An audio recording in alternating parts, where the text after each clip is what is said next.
In Porto, Portugal, on a cold December afternoon in 1925, a quiet currency exchange begins to experience something no one can immediately explain. The room is ordinary wooden counters, tired workers, the faint smell of cigarette smoke and damp winter coats. A cashier is counting money mechanically, repeating a task he has done thousands of times before. But then something interrupts his rhythm. Two banknotes land in his hands that feel identical in every possible way. Same denomination, same color, same texture, same design. At first, he assumes it is normal until his eyes land on the serial numbers. They are exactly the same. At that moment, something subtle but powerful happens. His mind refuses to accept what he is seeing. Because a serial number is not just a number, it is identity. It is supposed to guarantee uniqueness, to ensure that no two notes in the entire system are ever identical.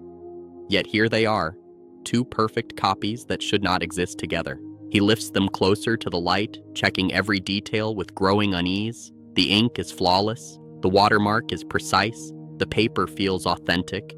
Nothing is wrong except everything is, and in that silence, a terrifying possibility forms without being spoken. If both notes are real, then reality itself has been manipulated.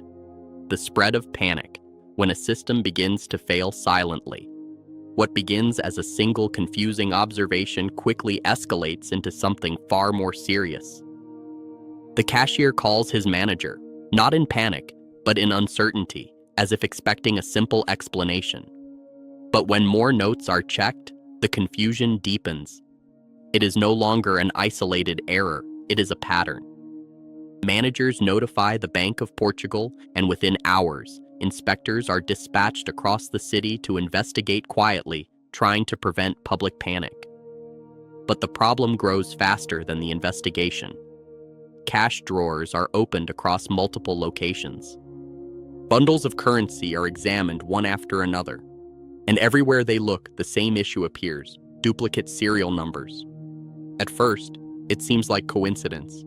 Then it becomes impossible to ignore. By midnight, dozens of duplicates have been confirmed. By morning, hundreds. And each discovery makes the situation worse, not clearer. Because the most disturbing part is not the duplication itself, it is the fact that everything about the notes is correct. The paper is authentic. The ink matches official production. The design is identical to government-issued currency. These are not counterfeits. These are real banknotes that somehow should not exist in duplicate form.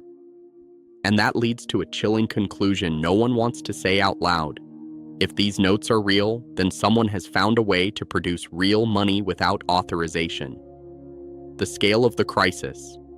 A national system under threat. As investigations expand beyond Porto, the situation stops being local and becomes national. Duplicate notes are discovered in different cities, different banks, and different financial institutions. The realization spreads slowly but devastatingly through the Bank of Portugal. Nearly half of all 500 escudo notes may be duplicated. This is no longer a small irregularity, it is a structural collapse of trust in the currency itself. The danger is not just financial, it is psychological. A currency only functions as long as people believe it is stable. The moment that belief breaks, the entire system becomes vulnerable. If citizens begin to doubt the value of their money, panic can spread faster than any institution can respond. And now, Portugal is standing at the edge of that exact collapse, without understanding how or why it happened.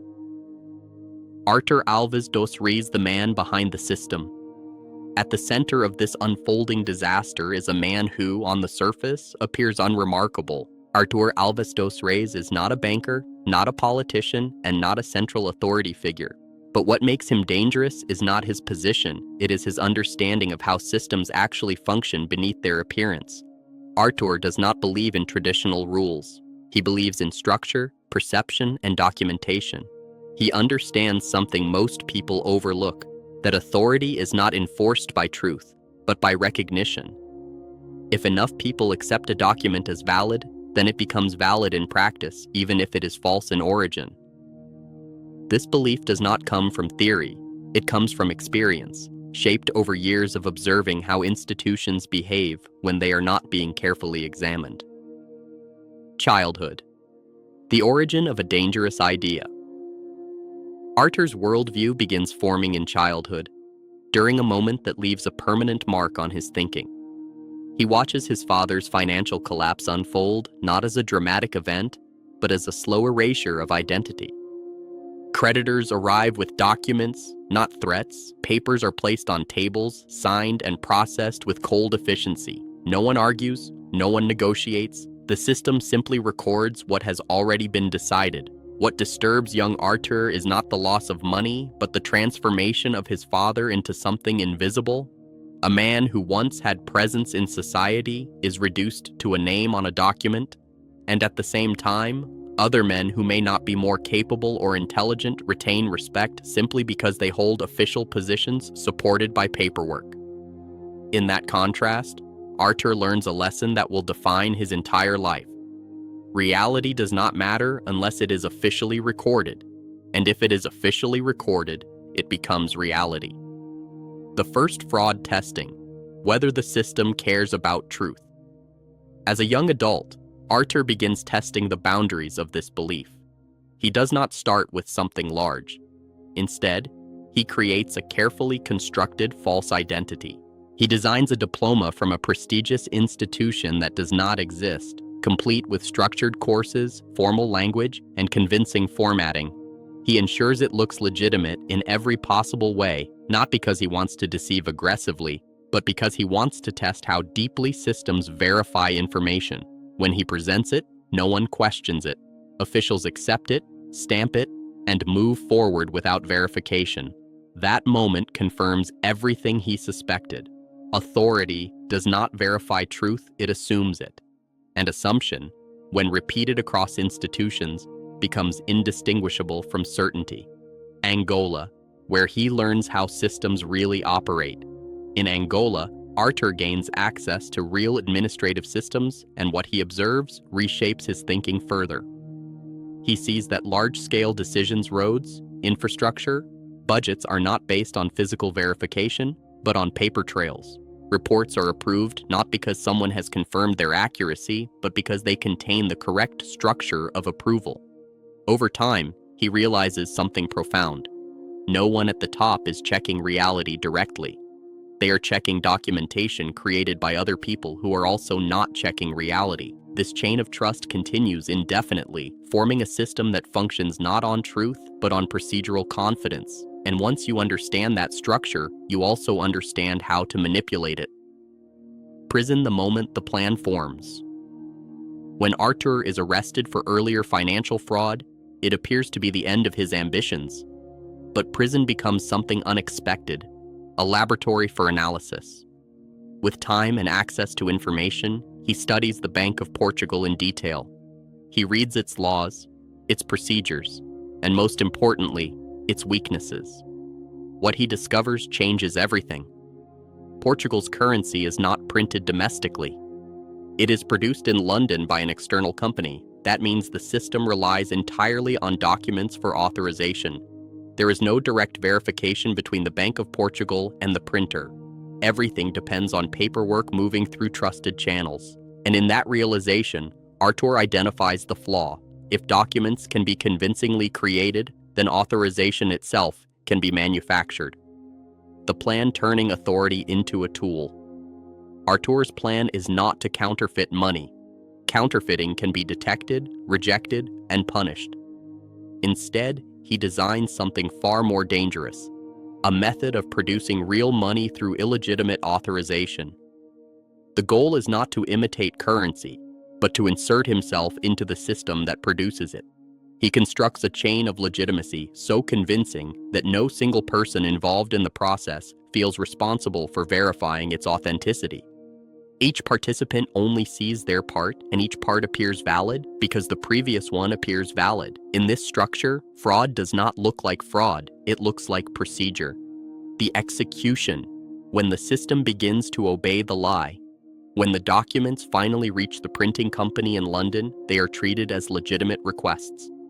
Everything appears correct, Signatures, seals, and authorizations all match expected patterns. There is no reason to doubt them. And so, the machines begin printing. For months, real banknotes are produced under false authority. They are shipped, distributed, and circulated without suspicion. Each note blends perfectly into the economy because there is nothing physically different about it. It is real currency created through a lie that the system accepted as truth. The collapse, when a single error breaks everything. The entire operation begins to unravel when a cashier notices something small, 2 notes with identical serial numbers. That tiny observation triggers an investigation that spreads rapidly across the country. As more duplicates are found, the illusion collapses. What once seemed like a stable currency is revealed to be compromised at its foundation. Artur Alves dos Reis is eventually arrested, and the scheme comes to an end. But what remains behind is far more unsettling than the crime itself. Because this story was never just about stolen money or forged documents. It was about something deeper, the fragile foundation of trust that holds entire economies together. For a brief moment in history, one man proved that currency is not valuable because of what it physically is, but because of what people collectively believe it to be. And once that belief is manipulated, even the most powerful systems can begin to collapse without warning. Artur did not simply break a law, he exposed a weakness that existed inside the system itself, a weakness built on assumption, trust, and unchecked authority. And that realization is what makes this story so disturbing even today, because it forces one question that never fully goes away. If money only works because we believe in it, then how stable is the world built on that belief? If you found this story shocking or eye-opening, don't forget to like the video and subscribe for more real stories that feel stranger than fiction, because the next one might change the way you see reality even more.